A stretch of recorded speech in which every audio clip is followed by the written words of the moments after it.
Տիկին Բաղդասյան, Հայաստանի և Ադրբեջանի միջև տեղի ունեցած վերջին զարգացումները, Ղարաբաղ-ադրբեջանական շփման գծի քառօրյա պատերազմը, դրանից հետո շարունակվող ռազմական գործողությունները, բարձր մակարդակով հանդիպումները Վիեննայում մեզ ինչ են հուշում, արդյոք այս կոնֆլիկտը ավելի շատ մոտ է դիվանագիտական ճանապարհով կարգավորման, թե հակառակը մենք այս օրերի ընթացքում ռետորաբանություններից հասկացանք, որ ռազմական լուծումն այլընտրանք չի ունենալու։ Ես կարծում եմ, որ դիվանագիտական լուծումը շատ հեռու է դեռ։ Ես կարծում եմ, որ ապրիլյան իրադարձությունները ես այն մարդկանց շարքին եմ դասվում, ովքեր որ համարում են, որ չի կարելի այդ իրադարձությունները անվանել քառօրյա պատերազմ, դա պատերազմ է։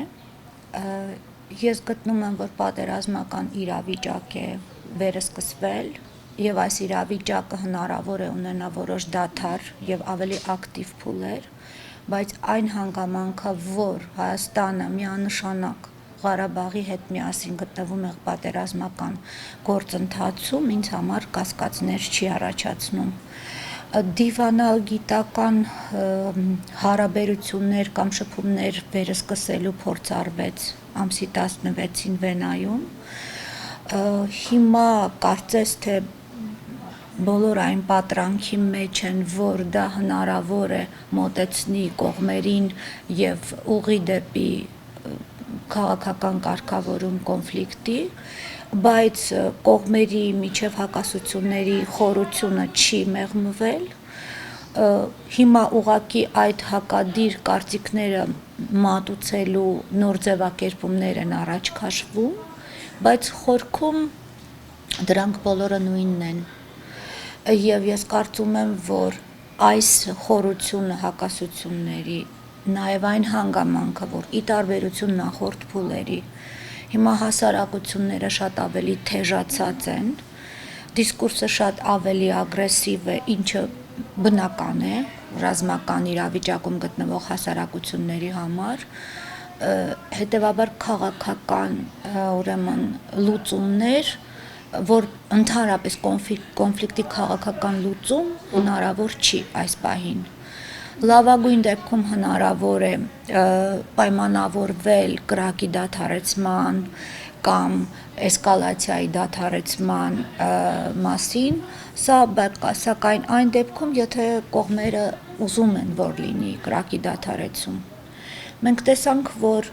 արդեն 2 տարի շարունակ, 2014 թվականի ամառվանից մինչ այսօր, նաև հայկական հասարակության մեջ ադրբեջանական կողմը արեց ամեն հնարավորը, որպեսզի հայկական հասարակության մեջ էլ լեգիտիմ դառնա պատերազմի գաղափարը, ոչ լեգիտիմ դառնա բանակցությունների գաղափարը եւ կարծես գրգռելու այդ խնդիրը կարողացավ լուծել Ադրբեջանը։ Մինչ այդ հայկական հասարակության մեջ իհարկե դա ունի իր բացատրությունները, թե ինչու է, բայց այնուամենայնիվ խաղաղ միջոցներով խնդիրը կարգավորելու գաղափարը ավելի ընդունելի էր, քան պատերազմելու գաղափարը։ Հիմա մենք հակառակ պատկերն ենք տեսնում եւ նույնիսկ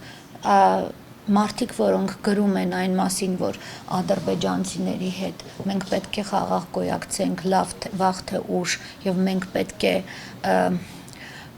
հարմարվենք նրանց հետ հարևանություն անելուն եւ այլն, սա այլևս միանշանակ չի ընկալվում եւ ես գտնում եմ, որ բոլոր այն փոփոխությունները, բոլոր այն տրենդները, որոնք տեղի ունեցան նաև ադրբեջանական հասարակության մեջ, դրանք շատ վատ ազդեցություն են նաև գործում հայկական կողմի վրա, այն իմաստով, որ դաժանությունները, ռազմական հանցագործություններին ընդհանրապես որևէ արձագանք չգտնելը, որին մենք ականատես եղանք ադրբեջանական հասարակության մեջ, երբ որ ադրբեջանական ԶԼՄ-ներում տպագրում էին իրենց զինվորներին, որոնք ոտքը դրել են զոհված հայ ընկած հայ զինվորի դի վրա եւ դա հերոսության ուրեմն էտալոն է համարվում եւ ոչ մի համենայն դեպս գոնե ինձ ծանոթ եւ իմ նախկին գործընկերները համարվող ադրբեջանցի լրագրողները, որոնք բացարձակ ոչ մի նույնիսկ բացասական կամ քննադատական բան չի ասվում այս ամենի մասին,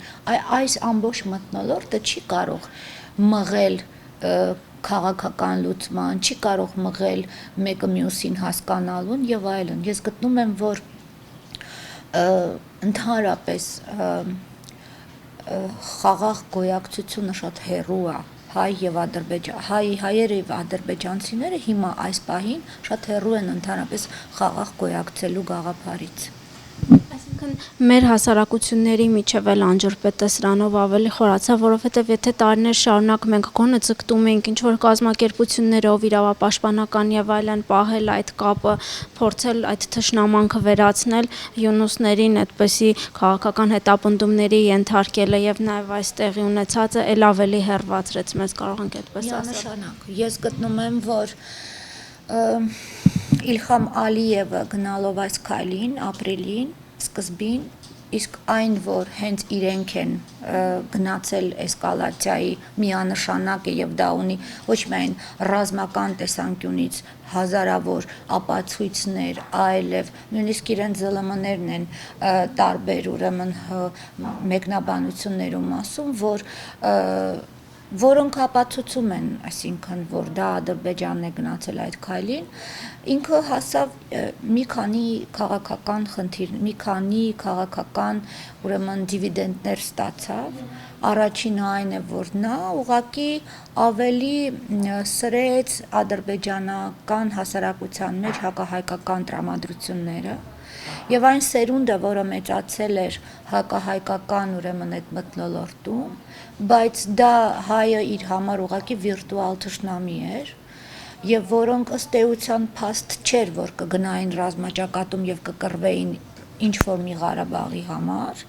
նույնիսկ այն սերունդները, որոնք նախկին փախստականների սերունդներ էին, որոնք ապրել են արդեն Բաքվում, ապրում են Բաքվում, իրենց կենցաղն են կարգավորել եւ այլն, փաստ չէր, որ ամբողջ հասարակությունը պատրաստ էր գնալու եւ զոհվելու հանուն Ղարաբաղի։ Հասկանում եք։ Հիմա, երբ որ թափվեց արյուն, եւ երբ որ ադրբեջանական հասարակությունը իմացավ, թե ինչքան մեծ կորուստներ իրենք ունեն, եւ դրանք բոլորը երիտասարդներ են, դա ահա որ այսպես գրգռիչ ազդեցություն է ունեցել ադրբեջանական հասարակության մեջ եւ ես կարծում եմ, որ այնքան էլ չափազանցված չի այն պնդումները, որ ադրբեջանական հասարակությունը ունի պատերազմելու սոցիալական պատվեր է տալիս իր իշխանություններին։ Ես հակված եմ դրան հավատալու, ուղղակի այստեղ կա մի այսպիսի հոգեբանական պահ, ինչպես որ մեզ մոտ, երբ որ ասում են, բա ինչու չգնացիք դիրքերը հետ չվերցեցիք եւ այլն, ասելը հեշտ է, անելն է դժվար, եւ հոգեբանորեն ընդհանրապես մարդիկ դադարում են այդպես ասել, երբ որ հասկանում են, որ այդ անողը կարող է լինի իր երեխան, իր եղբայրը, իր ընտանիքի անդամը եւ այլն, հասկանում եք, ընդհանրապես ագրեսիվության աստիճանը մի քիչ ավելի մարում է, երբ որ այդ վտանգը շատ մոտ է լինում անձնապես, երբ որ վտանգը հեռու է, մարդիկ շատ ավելի հեշտ են ագրեսիվ հայտարարություններ անում։ Հիմա այդ հասարակությանը նա էլեկտրականացրել է, Ադրբեջանի իշխանությունները էլեկտրականացրել են։ Ինչպես կհաջողվի դա պահել ինչ-որ մի սահմանների մեջ, դա ուրիշ խնդիր է։ Բայց համենայն դեպս նա լուծեց մի քանի ներքաղաքական խնդիրներ, նա դարձավ մի առաջնորդ, որ ինչ որ փորձ արեց ի վերջոյի կատարածելու այն ինչի մասին տասնամյակ շարունակ ինքը հայտարարում էր,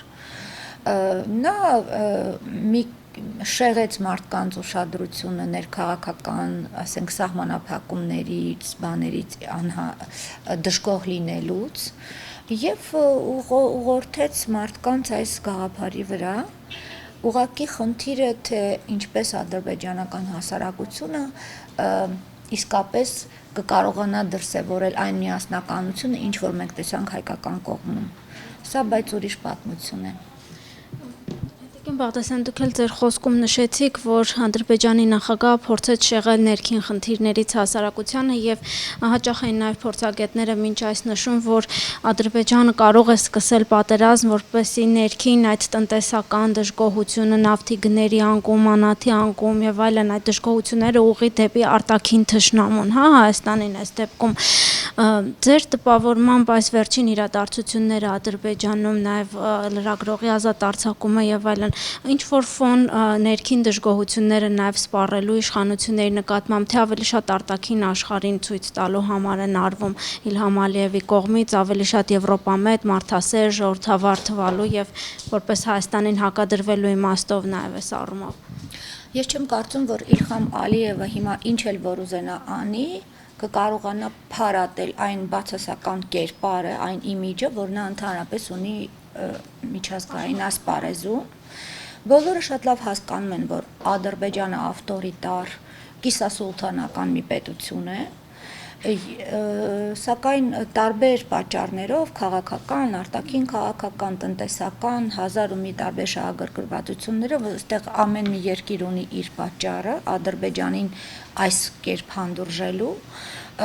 հանդուրժում են Ադրբեջանին։ Հիմա ինչու տեղի ունեցավ ի վերջո, ասենք, մինչև ապրիլյան իրադարձությունները եւ հիմա այդ ազատ արձակումները, նախ ես շատ ուրախ եմ այն մարդկանց համար, ովքեր որ ազատ են արձակվել, ի վերջո բանտը սարսափելի մի երևույթ է, հատկապես ադրբեջանական բանտը, որտեղ ընդհանրապես օրենք չկա եւ կարող են մարդկանց նույնիսկ ծեծելով սպանել եւ դրա համար ոչինչի չենթարկվել, բայց այնուամենայնիվ ես շատ մեղմ կվերաբերվեի, ավելի զուսպ կարտահայտեի իմ այդ ողջույնի խոսքը, քան անում են օրինակ միջազգային կառույցների ղեկավարները, որոնք ասում են, թե օրինակ Պասեի բանի ղեկավար Ագրամունտը ասում է, որ դա Ադրբեջանի կյանքում շրջադարձային մի փուլ է, որ օրինակ 3 Խադիջա Իսմայլովային ազատ արձակեցին, ես ընդհանրապես չեմ կիսում նման ուրախությունը, որովհետև ես գտնում եմ, որ սա ուղղակի տակտիկական քայլ է, ամեն մի ազատ արձակվող արձակվել է տարբեր պատմությունների, տարբեր հանգամանքների բերումով, օրինակ, ինչքան ես հասկանում եմ, Խադիջա Իսմայլովային ազատ են արձակել, որովհետև կա միջազգային արժույթային հիմնադրամից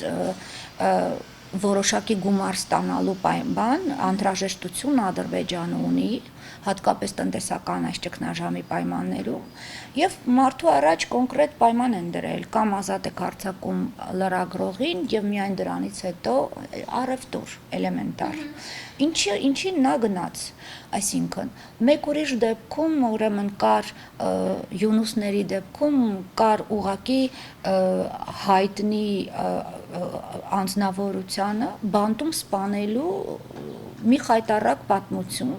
եւ ուղղակի նրան այդ բանից խուսափելու համար վերջին պահին նրան ազատ արձակեցին, խոսքը Լեյլա Յունուսի մասին է, այո, եւ դրա ապացույցը այն է, որ ոչ մեկին,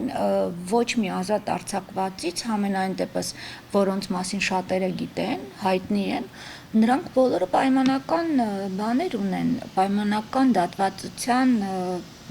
բաների տակ են, նույնիսկ Խադիջայի դեպքում, թեև անհեթեթ ծիծաղելի մեղադրանքներ են առաջ քաշված, միևնույն է նրանից նա 3.5 տարի պայմանական բանի մեջ է, դատավճռի տակ է լինելու եւ դա ինչը նշանակում է պայմանական գոյություն, ընդհանրապես այն էլ Ադրբեջանի պայմաններում, մանավանդ որ ասել է, որ ինքը մտադիր է շարունակել լրագրողական իր գործունեությունը, ես չեմ պատկերացնում ինչպես է դա հնարավոր լինելու անել, իր խառնվածքից ելնելով եւ այլն, մի խոսքով։ Եթե ամփոփենք նաև տեղեկատվական իմաստով, դուք ձեր խոսքի սկզբում նշեցիք ադրբեջանական ԶԼՄ-ների, նաև ձեր գործընկերների վերաբերմունքն այս ամենում, ըստ ձեզ այս 4 օրվա պատերազմական լուրջ գործողությունների օրերին դրանից հետո տեղեկատվական դաշտում Հայաստանում եւ Ադրբեջանում համեմատությունն ինչպես կանեք։ Ես գտնում եմ, որ Ադրբեջանի լրատվամիջոցները աշխատել են խիստ սահմանափակ պայմաններում, նույնիսկ կարելի է ասել ինֆորմացիոն որոշակի վակուումային պայմաններում, որովհետև ես համենայն դեպս չեմ տեսել այնպիսի ուրեմն նյութեր ռազմաճակատից, առաջնագծից, ինչով որ հեղեղված էր հայաստանյան մամուլը, ինչը բարձրացնում էր մարդկանց ոգևորությունը այստեղ հայկական կողմում եւ այլն, դա շատ դրական ազդեցություն ունեցավ ընդհանրապես մարդկանց ոգու վրա։ Նման նյութեր ես առհասարակ չեմ հանդիպել եւ դա էլ է ապացուցում, որ ադրբեջանական ուրեմն ԶԼՄ-ները իսկապես ինֆորմացիոն վակուումում են աշխատել։ Շատ հաճախ եղել է, երբ որ նրանք արտատպել են հայաստանյան լրատվամիջոցներից տեղեկատվություն եւ Ադրբեջանի իշխանությունները, եթե խելքը գլխին լինի, պետք է հասկանան, որ ավելի լավ է նրանք իրենց ԶԼՄ-ներին թույլ տան աշխատել ավելի ազատ պայմաններում, քան թե նրանք արտատպեն ռազմական իրավիճակում գտնվող հակառակորդ կողմի ինֆորմացիան։ Դեռևս 2014 թվականի օգոստոսյան իրադարձություններից հետո նրանք խստորեն ուղղակի սահմանափակեցին բոլոր հնարավորությունները, որպեսզի ադրբեջանական լրատվամիջոցները տպագրեն որևէ մի բան, ինչը կտարբերվի իրենց պաշտպանության բաներից, շրջանակներից կամ իշխանություններից իջնող տարբեր տեղեկատվական հրահանգներից կտարբերվի։ Դա բացի դրանից շատ կեղտոտ ինֆորմացիոն քաղաքականություն տարան ադրբեջանական ԶԼՄ-ները, ես ասում եմ ձեզ, եղան ուրեմն լրատվամիջոցներ, որոնք տպագրում էին ընկած հայ զինվորների դիերը, որոնց վրա ոտք էր դրել ադրբեջանցի զինվորը եւ այդպես, այսինքն հերոսացնում են իրենց խոսքը ոչ միայն գլխատված, այդ գլխատված զինվորի այդ վիդեոյի շրջանառությունը, որքան ես գիտեմ, դա սոցիալական ցանցերում է տեղի ունեցել, այլ ոչ թե ԶԼՄ-ներում։ Հիմա ես խոսում եմ ԶԼՄ-ների մասին, ի վերջո ցանցային շրջանառությունը մի քիչ ավելի քիչ պատասխանատվության եւ մասնագիտական էթիկայի հետ կապ չունեցող բան է, քան լրատվամիջոցներ, որոնք որ ըստ էության պարտավոր են ինչ-որ կանոններ պահել, ինչպես որ զինվորը պարտավոր է պահել պատերազմելու կանոնները, հա, ռազմաճակատում, այնպես էլ ԶԼՄ-ներն են պարտավոր պահել որոշ կանոններ, նույնիսկ եթե ռազմական իրավիճակում են գործում։ Եվ վերջերս տեսա, որ այդ լրատվամիջոցի ղեկավարը, դա կոչվում է, կարծեմ Գունդերլիկ Բաքու է կոչվում, դրա խմբագիրը հայտարարություն է արել, որ ինչ որ իրեն դատի են տվել այն բանի պատճառով, որ իր ծանոթին անվանել է հայ, քանի որ նրա մայրը Քնարիկ է անունով հայ է եւ այլն, տենց ինչ-որ մութ պատմություններ, էլի հայկական մոտիվներով, եւ հայտարարությունը դիմել է իր նախագահին, որպեսզի նա կարողանա ազատել նրան, փրկել այդ բանից, դատավարության այդ հեռանկարից եւ որպես լավ ադրբեջանցի ասում է, որ ինքը եթե հայ երեխայի էլ տեսնի, ապա ինքը չի խնայի նույնիսկ հայ երեխայի։ Այսինքն իշխանությունն է, կայ մի երկիր, մեր հարևան, որի իշխանությունները հանդուրժում են այն բանաձևը, որ մարդիկ պետք է իմանան, լավ հայը դա սպանված հայն է, հա, եւ նրանք բոլորը, ովքեր որ ընդունում են եւ ի կատար են ածում այդ բանաձևը, նրանք ճիշտ ադրբեջանցիներ են։ Սա է հիմա Ադրբեջանի բանը, լոզունգը, որով նրանք հիմա ապրում են։ Հետևաբար նաեւ դրանով է բացատրվում այն հոռետեսությունը, որով ես մոտենում եմ այն հարցին, թե արդյոք Վենան մոտեցնելու է կողմերին քաղաքական լուծման եւ այլն։ Մի կողմ ընդհանրապես թողնենք բոլոր այն փորձագետների պնդումները, որոնք ասում են, որ դե հա իհարկե պետք է նստել, բանակցել, ավելի լավ է խոսել, քան կրակել եւ այլն, բայց ամեն ինչ ունի իր տրամաբանությունը։ Նույնիսկ պատերազմը ունի իր տրամաբանությունը, որովհետեւ ես օրինակ ընդհանրապես ես խաղաղասեր մարդ եմ, բայց ես գտնում եմ, որ եթե հարվածում են, պետք է դիմակայել հարվածով, այլ ոչ թե հանդես գալ ինչ որ հոդվածներով ու խաղաղասիրական եսիմ կոչերով, ես գտնում եմ, որ դրա ժամանակը արդեն անցել է եւ դրա ժամանակը դեռ չի եկել։ Մարդիկ հիմա ուղղակի սենց տոգորված են այդ բանով, ոչ թե պատերազմելու տենչով, այլ հարվածին հարվածով պատասխանելու անհրաժեշտության մտքով, եւ ես հասկանում եմ այդ ընկալումը։